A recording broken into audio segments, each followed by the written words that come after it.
Welcome to Health Abshar. Today, we are visiting Batu Cave Temple. Batu Cave Temple.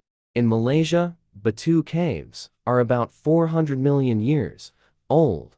First brought to global attention in 1878, this temple, one of the most popular Hindu shrines outside India, and is dedicated to Lord Murugan. A colossal gold-painted statue of Murugan, made from reinforced concrete and 140 feet in height, stands near the base of a flight of 272 steps. The statue was built by Tamil Malaysians.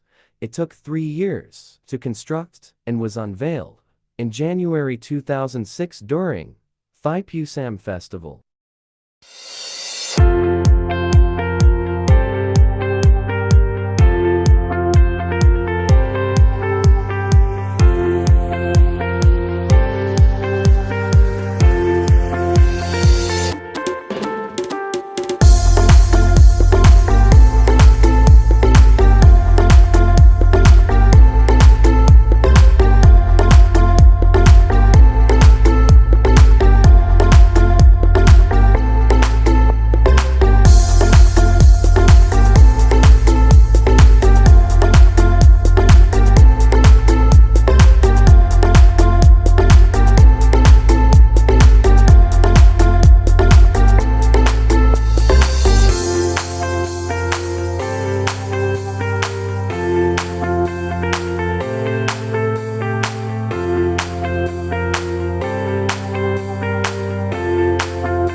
Thank you for watching. See you next time.